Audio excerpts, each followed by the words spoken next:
Travels by Broomstick comes to you from South Wales, the land of the dragon.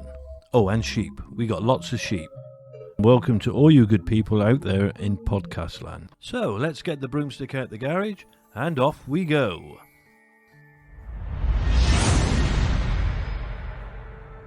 Today's journey takes us to the Transylvanian Restaurant, which was situated in Park Street, Bristol, England.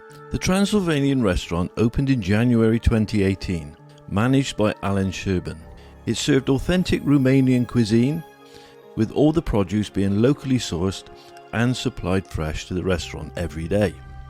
All dishes were made to order, giving a freshly prepared experience. Although the hearty meat-heavy Romanian meals were the speciality, those looking to dine with Dracula but wanting something that was a little more conventional could enjoy Italian classics and a fantastic vegan and vegetarian menu.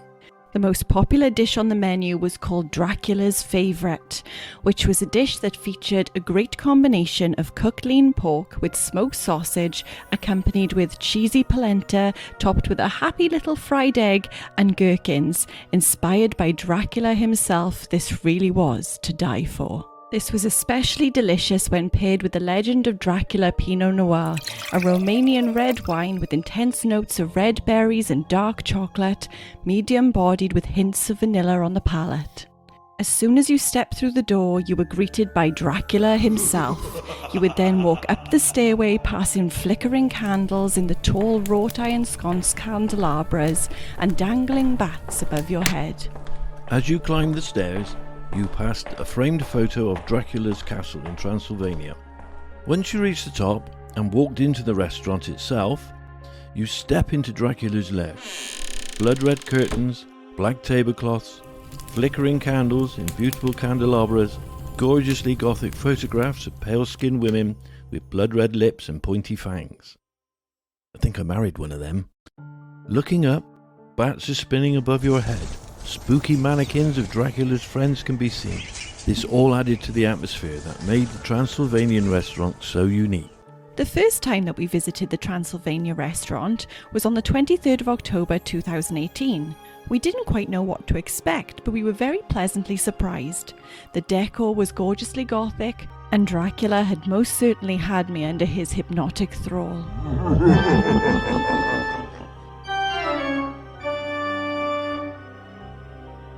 Everywhere you looked, there was something seriously spooky and vampire-related. As I sat at the table ready to dine, I felt like Mia Harker, or Queen Akasha, or Celine from Underworld, only a lot less leather. And all this got me thinking, are vampires real? Have I inadvertently stumbled on a secret vampire cult? Is this restaurant the equivalent of the nightclub in Blade? Maybe I should have chosen the steak to protect myself instead of the chicken schnitzel. There have been many interesting and terrifying tales of vampires throughout history. A little disclaimer, as today we will be talking about some very gory and gruesome stories with you, so listener discretion is advised. One particular story is that of the Atlas vampire, from Stockholm in Sweden. On May the 4th, 1932, Lily Lundstrom was found dead in her apartment. The 31-year-old had suffered blunt force trauma to her head. Lily was face down on the bed, completely naked, with her body drained of all her blood. Next to her body, there was a gravy ladle, and police suspected that this had been used by the perpetrator to drink all of Lily's blood. Lily was a sex worker, and all her clients fell under suspicion, but after a lengthy investigation, the murder remained unsolved. The crime scene was completely clean. Even Lily's clothes had been neatly folded up on a chair beside her bed. Although by modern standards, Lily's bedroom was actually full of evidence, with the murderer's saliva being found on her neck and body, as they had engaged in sex before or during the murder, and his fingerprints were all over the ladle. But in 1932, DNA testing did not exist. Could the killer have been a real vampire? Dracula is a Gothic horror novel written by Bram Stoker, which was published in 1897. It is one of the most famous pieces of English literature. It is said that Bram Stoker got his inspiration for Dracula from Vlad the Impaler, also known as Vlad Dracula. His name had its origins from his father's name, Vlad Dracul, meaning Vlad the Dragon. His father was given this name after his induction into the Christian crusading order known as the Order of the Dragon. In modern Romania, Dracul means the devil, which has also contributed to Vlad's reputation. Vlad was born in Transylvania, Romania, and he ruled Wallachia, Romania off and on from 1456 to 1477. Vlad's territory was a site of constant turmoil due to the warring factions of Christian-ruled Europe and the Muslim-ruled Ottoman Empire. Vlad earned his nickname as Vlad the Impaler because his favourite way to dispatch his enemies was to impale them on a wooden stake. There were two ways the people would be impaled. The most common way would be to pierce the unfortunate victim through the navel or the heart with the sharpened end of the wooden stake, leaving them to die a relatively quick death. But if you wanted to torture your victim and make an example of them, you would take the round end of the stick, grease it, pull the victim's legs apart and insert it into the person's rear end, and gradually the stake would work its way through the body, which would usually take a good few days, causing an incredibly slow and painful death. It was said that Vlad invited his enemies to his castle to dine with him, and once they entered the castle, he had 500 of them impaled.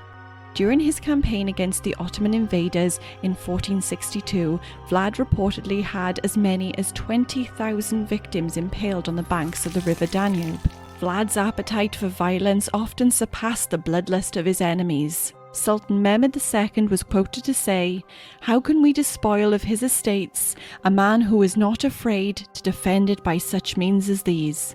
Deciding, after being totally aghast when seeing the decaying corpses of about 23,000 of his own men lined up in stakes for some 60 miles around the capital of Targovista, that anyone willing to go to such extreme lengths to save his kingdom deserves to keep it. There are some particularly gruesome accounts that claimed that Vlad enjoyed dining among the impaled bodies and would even dip his bread into their blood. It is these gruesome stories that were said to have sparked Bram Stoker's imagination to create Count Dracula. Vlad may have been known as a bloodthirsty and brutal ruler, but many people supported his strong defence of Wallachia from the Ottoman forces, especially Christian Europe, as a threat to Europe was deemed a threat to Christendom, and therefore the Pope. In fact, Pope Pius II expressed adoration for Vlad's military feats, and he brought protection stability to a vulnerable region. Vlad is seen as being a just and heroic ruler who fought bravely to liberate his people.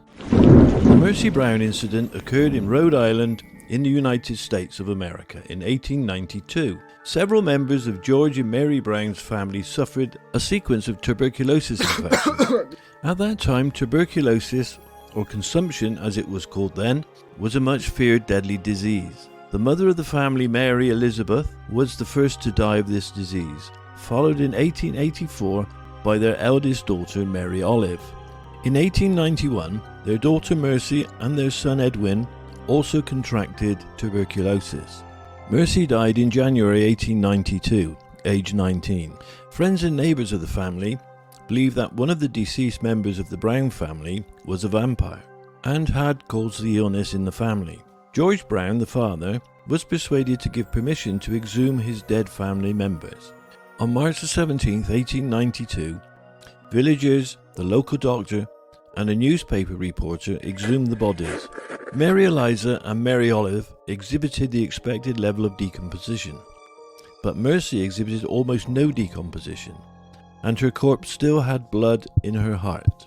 This, so they thought, was a sure sign that she was an undead creature of the night, a vampire, and responsible for the deadly disease. As superstition dictated, Mercy's heart and liver were burned, and the ashes were mixed with water to create a tonic.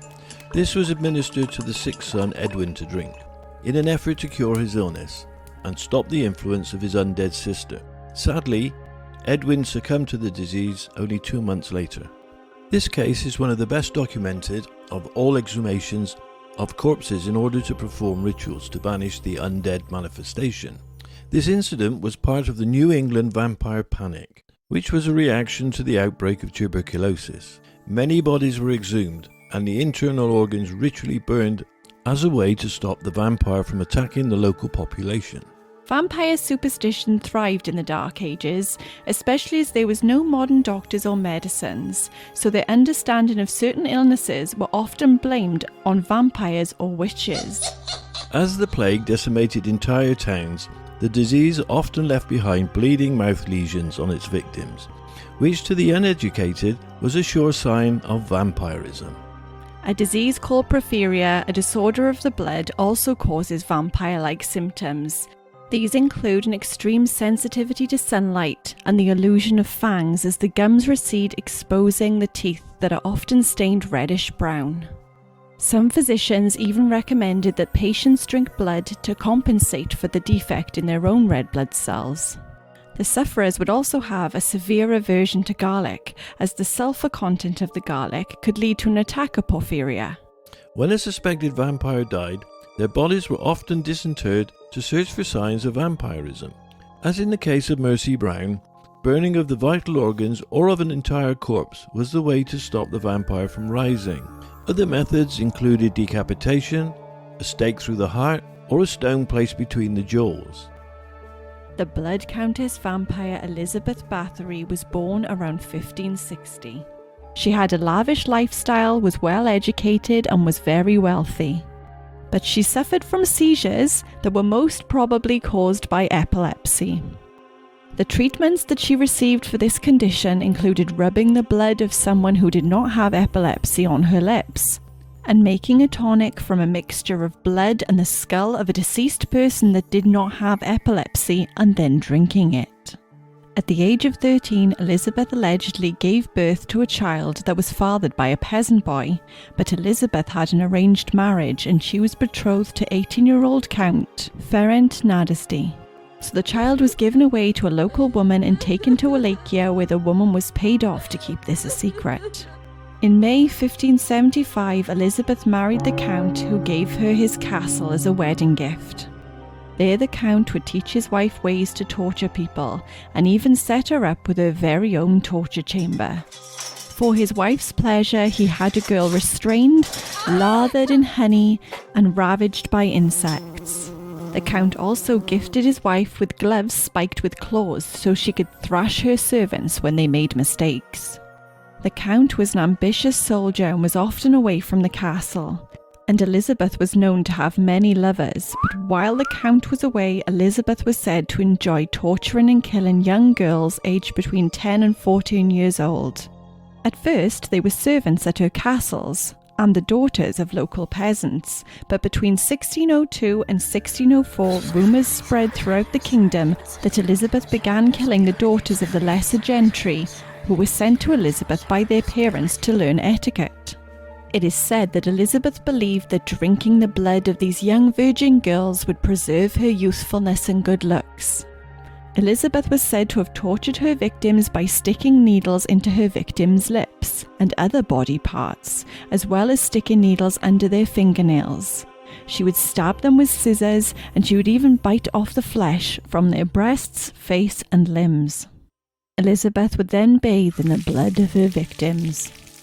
It was said that she killed over 650 people, having her most trusted servants help abduct the young girls and then help her to dispose of their corpses in the graveyards at the dead of night.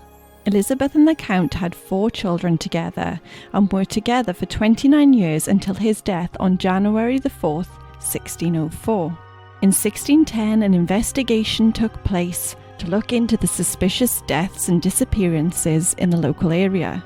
On the 13th of December 1612, Elizabeth Bathory was arrested along with her servants. Her servants were accused of being her accomplices. The servants were found guilty and sentenced to be executed, while Elizabeth was found guilty and sentenced to remain in her castle. She was sealed in a windowless tower for the rest of her life. Elizabeth Bathory died in 1614 at the age of 54. And that was the story of the Blood Countess vampire. We visited the Transylvanian Restaurant on multiple occasions, and we went for a delicious Easter meal. This meal had 5 courses, which included bruschetta, soup, a coloured red egg, and the main course, which was of course Dracula's favourite, and the dessert, which was fruitcake. It was an amazing meal, so we had to go back for your birthday. Ah, yes, my birthday meal in October was fantastic. We shared a Romanian meat platter featuring char-grilled butterfly chicken, char-grilled pork chops, and homemade sausages. It was called Dracula's Feast. Sadly, the restaurant is now closed, but I'm really glad we got to experience the food. And, of course, the spooktacular atmosphere. However, Alan does have an amazing Pearl nightclub situated at 10 to 12 Triangle South in Bristol. It's Bristol's exclusive Afro-Caribbean nightclub, playing the best of Afrobeats, bashment, hip-hop and more. It opens at 10 p.m. and closes at 4 a.m. and is available for private hire, parties, live gigs, etc. So go check it out. So as always, how many brooms would you rate the Transylvania Restaurant? Well, I rated the restaurant 5 brooms, but unfortunately now it's closed. So out of today's vampire stories, which one was your favourite? I like the one about the Blood Countess. Oh yes, she was very... bloodthirsty. That's exactly what she was. So do you have a favourite book or movie or TV series that's about vampires? Yeah, I like the Underworld series. I think that was really good. Yes, I agree. Underworld is a good one. I also like the original Dracula, Dracula Dead and Loving It with Leslie Nielsen, Dracula 2000. I like Lost Boys, Fangs, Van Helsing, Fright Night. There's just so many good vampire movies. Okay, but don't forget the older ones with Christopher Lee and Peter Cushing.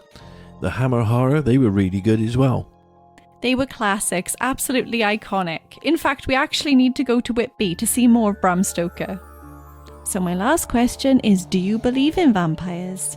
Well, I think there's a medical condition that gives the symptoms of vampirism, but as for real vampires, I don't think so. What about the sort of vampires that steal your energy? I don't have any energy. It's because I'm a vampire. Shock horror. Well, we're off to suck some blood now. We hope you had a magical time. Please like and subscribe and turn on episode notifications.